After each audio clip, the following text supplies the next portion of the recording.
Hey, I'd like to welcome you to another episode of Mission Matters. My name is Adam Torres, and if you'd like to apply to be a guest in the show, head on over to missionmatters.com and click on Be Our Guest to Apply.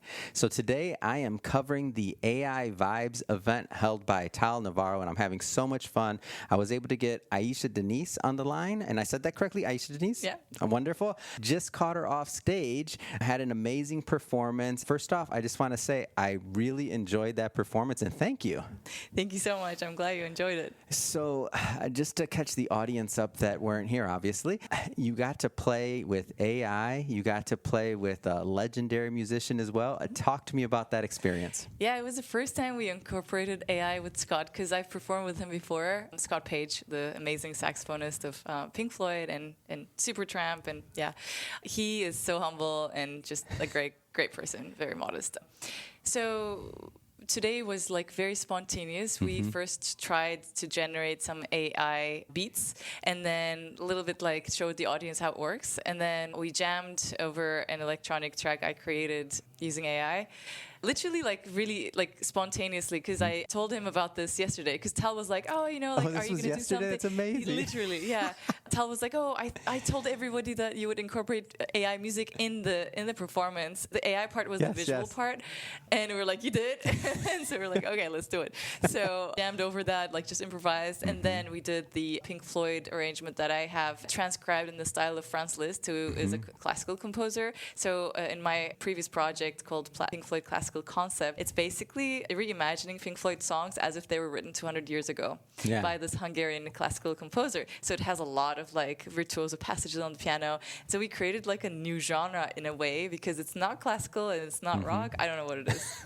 Yeah. One of the other things that you did this a test with the audience. You had 3 different versions of a Chopin song. Yeah. Like talk to me about that. Yeah. So that part was a sneak peek, and it was just like fun thing I do usually at the AI concerts I do, where I ask the audience, can you tell like which one is composed by AI, which one is composed by me, and which one is by Chopin? Because I try to generate music that is in the style of legendary composers, and Chopin was obviously one of them. And I am working on Mozart one, Bach, Beethoven. I've done a Vivaldi one before, where you can watch on YouTube. It's like a whole orchestra, and I'm playing with the AI orchestra, which is kind of insane. So yeah, I have a lot of fun, but like my goal is to educate the people and really preserve history and really like credit all the amazing composers that like led the way and created and invented a lot of this that we're using now. And you talk about your process and how you're collaborating with AI. So sometimes people think, I was fascinated because I haven't heard somebody like yourself with your musical background who could curate working with the AI and dig deeper and be able to pull out, you know, there's a lot of that comes out, but how much of it's actually good? What are you going to use? Talk a little bit about your process. Yeah, the process is very meticulous, I would say, because, you know, people might think, oh, she just pushes a button and then it comes out. It's not necessarily like that. I actually spend a lot of hours just trying to build a piece. It's almost like a puzzle pieces, but you build those bricks too. Like kind of like, so I generate like, you know, lots of tracks, and then I pick the one that has like a seed, like a really meaningful core, and then I extend it, and then I if I need to, then I export it to my project file separately, and then I edit it, add layers or add other sections, and like so it's like curation. Yeah. But I try to make it so that it makes sense to listen to a piece and it's coherent and it has like an intro and a middle section, maybe a different format. And, like there are so many forms in classical, like rondo or sonata form and like fugue, and so it's interesting to see if I can build those things from AI generated music. What are your favorite some of your favorite parts about working and creating with AI and melding it with your traditional process and practice? Like what are some of your favorite parts? I think my favorite part is just the speed of it is incredible. So it would take like, I don't know, like something that I don't know, let's say is electronic beats, right? Like I don't know how to create electronic beats. I'm not a DJ. And when I ask AI to create beats, it's just so fast and so like good that I don't need to like spend money to hire producers. And like, it's just, I was talking a little bit about how like the music industry is really at a low at this point, I think, just because like, it's so hard to earn money from music streams. It's just like it's another topic. But Yeah. but I think AI is enabling us to try new ways and experiment and have really good results without spending money too much on recording studios, or like, I mean, you could still Yeah, of record, course, but of course. it's more like an orchestra, for example. Like Yeah. it would cost me like $20,000 to record within a symphony orchestra per day. Yeah.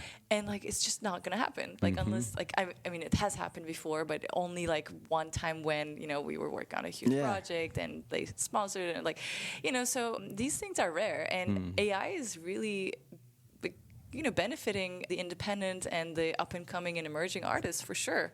So I really like that. And also it's really creative. So I could just like make mistakes, and that's great. Because I could be like, okay, now make this like, I don't know, like Oriental and Samba beats, merge them. Like, it's just like nice to just imagine what would happen, So it expands my horizons, and sometimes it's a really unexpected result. And I'm like, wow, that just actually worked, and I would have never imagined it to work. So I think it's really like getting out of the whole like little nitty like processing things that I would normally spend hours on, and then really like being able to be like, okay, if I could create anything, what would it be? Wow. Like, it's really Without bounds now. So your no creativity bounds. is... Wow. Final question to the new up-and-coming artists, to people that are just musicians out there specifically that are just getting acclimated to AI or thinking about where it fits within their world or their creativity and what they're doing. You've been working on this for a bit now. What kind of things would you tell them as they explore their creative process with it? Yeah, I think they should figure out some tools, because AI is here and it's going to stay. Like, it's it's going to happen. So regardless of their position, I think it's really, really good for them to start learning those tools and seeing like what's happening in technology, and like how can I incorporate it so it doesn't take over my job, and like and so I think I really just suggest them diving into it, like Googling like music AI companies and tools, and then just like trying. 'Cause that's what I did. Literally, I'm not a tech person, I just started experimenting with them, and I found my own like way that I really like, and it has like a direct link to my career where it benefits me.